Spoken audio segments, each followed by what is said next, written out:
This video is supported by Squarespace.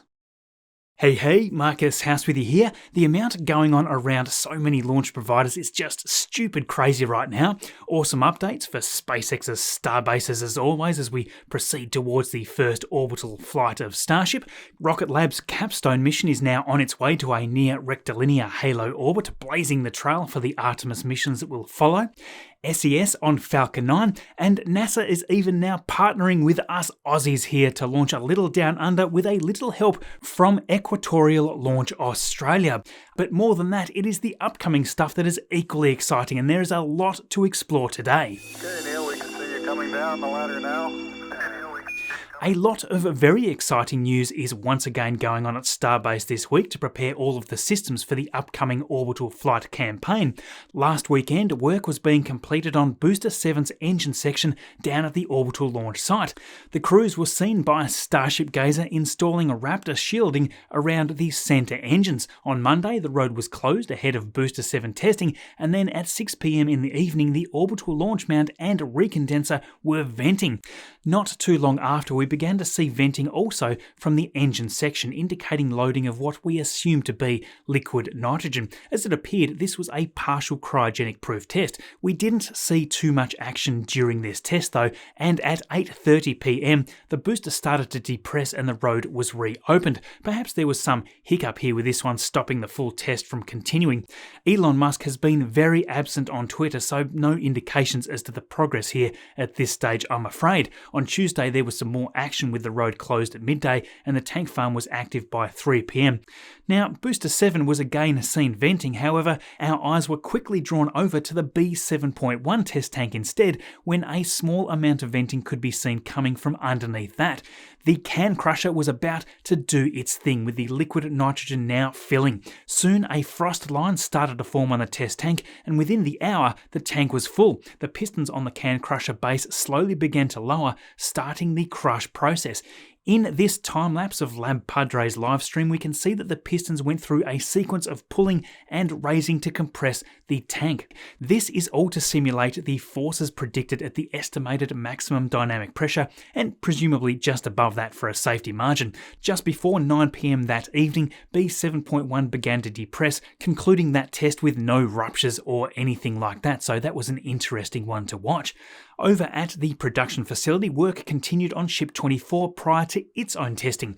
Last Sunday, the high bay bridge crane was attached to the ship ahead of it being lifted up into the air for Raptor installation. This is very much the same as what we saw with Ship 20 when they lifted that on top of the Raptor vacuum engines to ensure that they could mount them successfully. Now, this is all because the stand itself is too low to allow these much more massive engines with the vacuum bells to pass through. By that afternoon, we did indeed see the first of these RVAC engines being moved into the high bay, followed shortly after by the next two. On Thursday, we saw this great scene, the Starlink integration box being lifted up to Ship 24's payload bay, which had just opened its door. That night, it was lowered back to the ground with the payload bay door now closed. I wonder if they may have been loading in a few Starlink version 2 satellites or even dummy satellites into the payload bay. I'm not sure if the idea is still for Ship 24 to enter a full orbit or not in its orbital test flight, but regardless, it's really exciting to see this.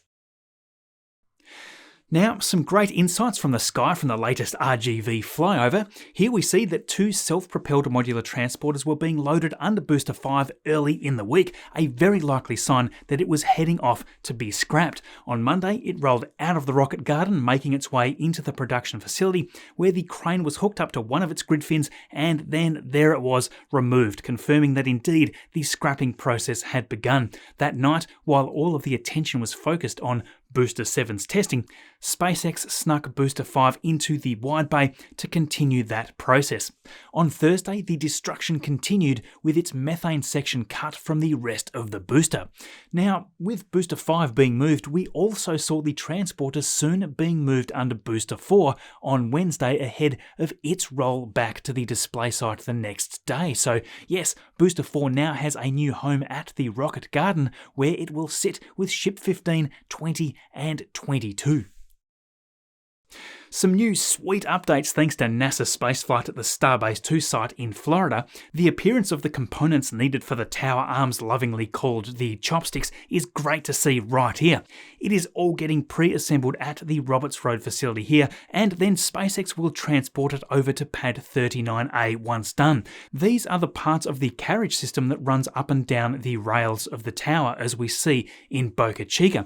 Foundation work for the high bay building has continued rapidly compared to Greg Scott's previous flyover. You can see the differences here with much more rebar and framing in place, hopefully ready to start soon pouring concrete.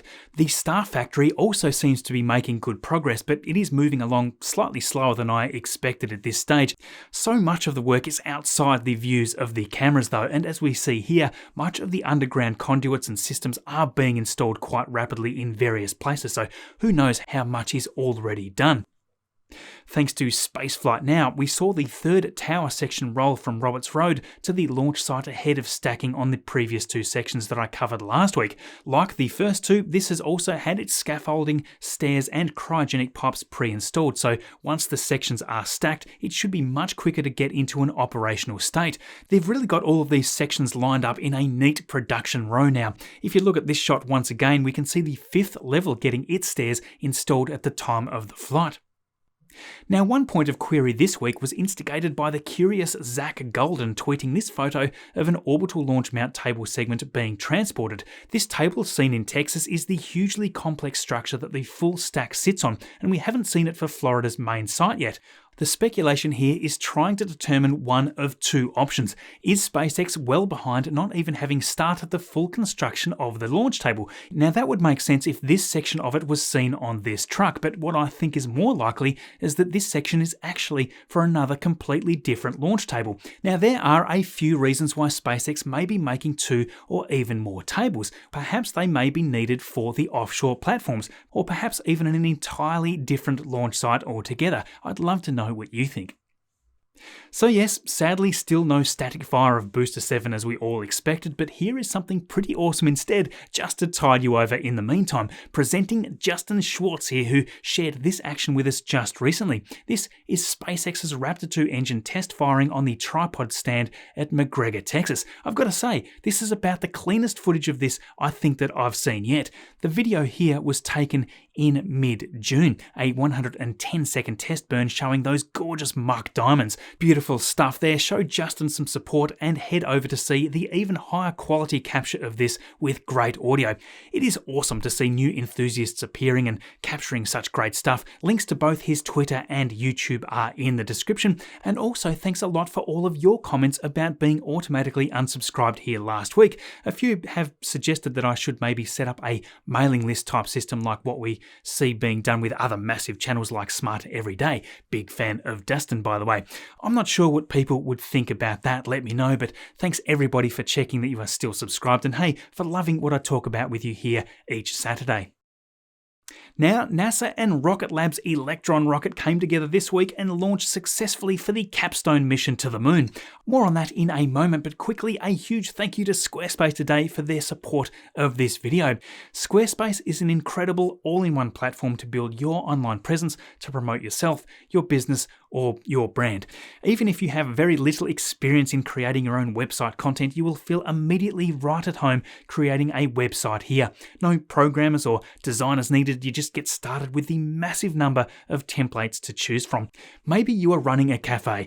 Bam, templates right there. Need a CV or a personal website? Yep, that is here too. Once you've found the one that is right for you or your brand, that is it. You instantly have a shell already built waiting for your incredible content to be entered. To diagnose how effective your content is for you, you have at your disposal the terrific inbuilt analytics. Perhaps you have a cause to support. You can easily collect donations using the inbuilt payment systems via PayPal, Apple Pay or Stripe, and it's just all super simple to set up. If you want to check it out for yourself, just head to squarespace.com/MarcusHouse and save 10% off the first purchase of a website or domain. The link is in the description below. Thank you, Squarespace.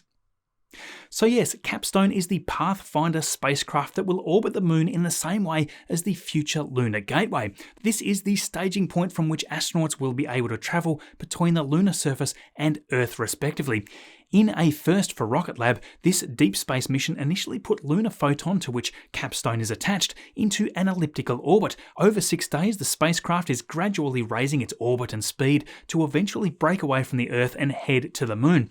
Now, it's going to take almost 4 months of travel, but once there, CAPSTONE will enter the unique near rectilinear halo orbit, which is a very stable zone balanced between the gravity effects of the Earth and the Moon. There, it is going to remain for around 6 months as NASA studies the orbital dynamics and other data that will be key to demonstrating what has only so far been theorized by modeling simulations and calculations. This special orbit is so stable, in fact, that the Gateway will only need around 10 meters per second of velocity corrections to keep it in place each year. Now, that is truly amazing. Of course, thanks to the way orbital mechanics works, a spacecraft does not need to be very big at all in order to test and validate system performance like navigation, guidance, communications, positioning, and orbital dynamics. In fact, to put into context the size of CAPSTONE, this life-sized model was seen here with humans for scale. So, over at Pad B Launch Complex 1 in New Zealand, Electron sat poised, ready to go, cleared for launch, and with that, we had liftoff, just picture perfect as CAPSTONE was lifted into the night sky just shy of 10 p.m. local time. Now, we didn't see the usual live camera feeds of key moments in the flight that are typically associated with a Rocket Lab launches, explained here by Peter Beck. Due to the intensive telemetry requirements for this mission, saving weight was absolutely paramount. So yes, congratulations to Rocket Lab and NASA on this very successful launch of the first deep space mission. Yet another terrific launch of Falcon 9 delivering the SES-22 mission this week. This satellite is a new European-built telco satellite set to help cover the United States, and there are a bunch more of these to place into orbit by the end of the year. We actually haven't seen an SES launch for quite a while, not since 2019, I think, but they tend to split up their launch providers for redundancy, and the SES-20 and 21 satellites will actually fly on Atlas V later this year, with Falcon 9 again flying at 19 and 18 in Q4. So don't be confused by the numbering there. For whatever reason, 22 launched well before all of these other ones in the future. Anyway, it was a beautiful launch here from Space Launch Complex 40 as Falcon 9 screamed out of the atmosphere, yet again set to deliver this 3.5 metric ton satellite into a geostationary transfer orbit. The typical shot there of stage separation, and the booster was left to coast gradually over to make its fiery entry back down to land on the drone ship a short fall of gravitas. There was a slight signal loss there for just a few seconds right after the entry burn, but other than that, a very smooth signal. I've been watching the signal feed with this particular drone ship closely lately, as this one always seems to give those nice, consistent, uninterrupted shots of the landing. And touchdown right there, a marvel to witness as always. This was only the second flight for this booster after having flown its first mission with Starlink in mid-May, so that's why this one isn't looking quite as dirty as some of the more recent flights. Back to the stage 2 there, the satellite was deployed after being placed into the transfer orbit, and it was then left to complete its own burns to place itself into a full geostationary orbit way up at the magic altitude just under 36,000 kilometers. We also had an unusual launch from my neck of the woods in Australia early in the week as well. Strange, right? Yep, sometimes we do things here too. On Monday, NASA launched a sounding rocket from the Artemis Space Centre right here at the tip of the Northern Territory. The centre here was built and is operated by Equatorial Launch Australia, which is a very useful commercially owned equatorial launch site. Here we see the Black Brand 9 sounding rocket as it blasts off the red soil at a tremendous velocity, and that small footage is really all that we have. Sounding rockets like these don't get into orbit, they just take science instruments right above our atmosphere. In fact, their overall time in space is pretty brief really, typically lasting from about 5 to 20 minutes. Saying that's a lot longer than Blue Origin's New Shepard, isn't it? Now, this one travelled around 300 kilometres into space, carrying an observation sensing platform to observe the Alpha Centauri A and B constellations, and then it simply descended using its parachute to land southwest of the launch site. Now, I just need to play you the launch footage again, but this time with the audio. This is not your typical presenter. 3, 2, 1, go!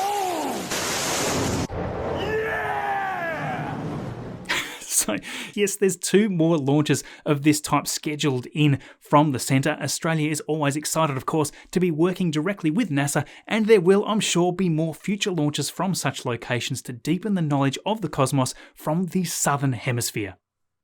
2 US military surveillance satellites launched from Florida's Cape Canaveral Space Force Station on Friday at 7 p.m. local time. This mission, dubbed USSF-12, used the mighty United Launch Alliance Atlas V in the 541 configuration. Mother Nature wasn't cooperating 24 hours earlier with lightning strikes everywhere and a scrub due to weather, but fast forward to Friday and finally everything aligned and was go. Atlas V leapt off the pad, thundering out of the atmosphere. Several events here in quick succession: SRB jettison and then fairing and second stage separation some 4.5 minutes after launch. The upper stage Centaur engine performed 3 burns so that the 2 satellites could be deployed into a geosynchronous orbit at around 35,900 kilometres some 6 hours later.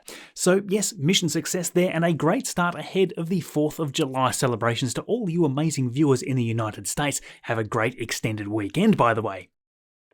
Now, like me, I am sure that you will be saddened to hear of the announcement by NASA of the delayed launch of the Psyche mission to a metal-rich asteroid in the main asteroid belt between Mars and Jupiter.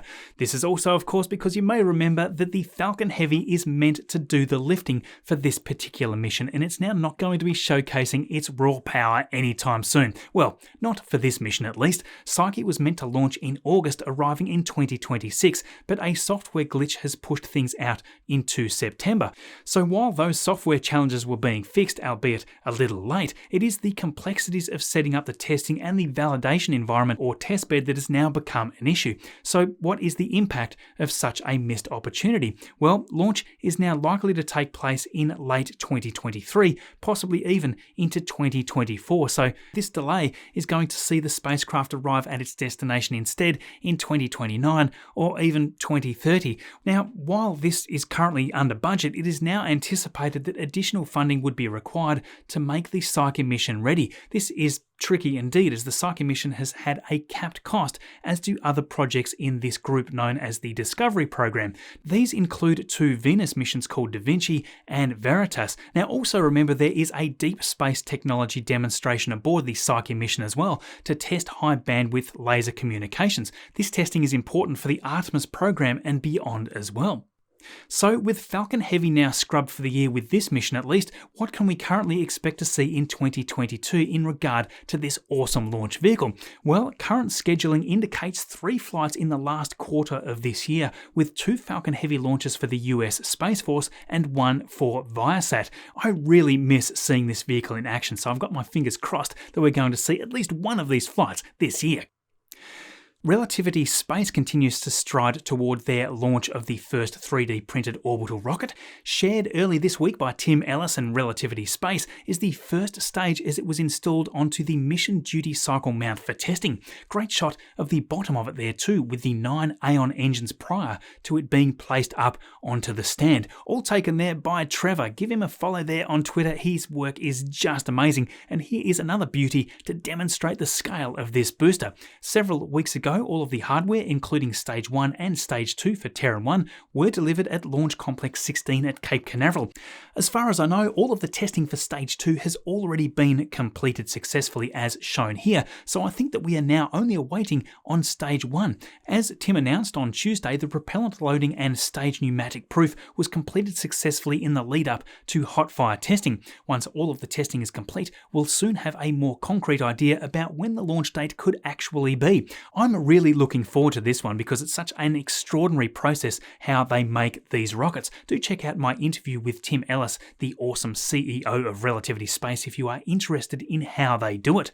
3D printing a rocket body like this has a whole new set of challenges that you wouldn't normally consider. It has also been fun watching the progress of the Polaris team led by Jared Isaacman, with the crew beginning their Dragon training this week. Now this mission, I think, is going to be the most interesting crewed mission of the year. Polaris Dawn is planned to be launched in the fourth quarter of 2022, and the team at SpaceX's headquarters in California is a hive of activity right now around this. It is an ambitious mission aiming to test the Crew Dragon and the current human spaceflight capabilities we have available to the absolute maximum. It's going to fly these 4 energetic members higher than any other Dragon mission has before, and will attempt the first ever commercial EVA with SpaceX designed EVA spacesuits. Together they have been running through a bunch of medical training just recently, and in the next few months ahead the crew will complete extensive Dragon simulations, participate in centrifuge and hypoxia exercises, and receive much more hands-on medical training. Interesting updates around Blue Origin's New Glenn. Now, Blue Origin are really the only significant company working toward true reusability of an entire first stage booster other than SpaceX, of course. The fact that Blue Origin wants to immediately make the booster fully reusable, with it having been predicted to fly in 2022, you've got to be scratching your head around this latest news. The massive ocean freighter that Jeff Bezos named after his mother Jacqueline was intended to be the platform to use for the New Glenn booster landings in the ocean, quite similar to what SpaceX has been doing since 2015 with the Falcon 9 and the autonomous drone ships. Now, it is reported that Bezos cancelled the plans to transform this second-hand freighter, so how is Blue Origin then going to be landing the booster? It is speculated out there that they could be opting for a much more affordable autonomous platform, much like the drone ships used by SpaceX. Well, bigger than those, I would assume, because New Glenn is a much larger rocket than Falcon 9. I mean, we know that these landings work really well, right? So it would make sense for them to be inspired by that success. Anyway, based on all this, I doubt that we're going to see it fly before ULA's Vulcan Centaur, and given that that is due to fly in December at the earliest, I can't see it happening in 2022, so I'm interested to know what you think on all of that. Thanks to Greg Scott, we've been keeping up to date with the Blue Origin facilities from the sky, and although there is a lot of progress going on here, without a ship to land on, it seems pretty doubtful to me that we are going to be seeing New Glenn launch anytime soon. Now, another great shot here before we finish off today, which I just think is so inspiring. Just quickly though, thank you so much for the support of all of you incredible patrons and members here. You make these videos what they are, you really do. If you would like to help and get ad-free video releases and access to our member Discord, the links are below, along with the merch designs. If you need some new gear, this one here has been quite popular lately, I will say.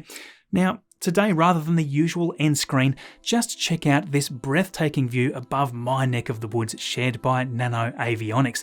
This is the MP42 satellite using a selfie stick and a deployable 4K camera. Here we are in orbit above Australia. That is home, and we are all a huge part of it. Thank you for watching, and man, do I appreciate you being here every week. Enjoy the weekend. I'll be back next Saturday.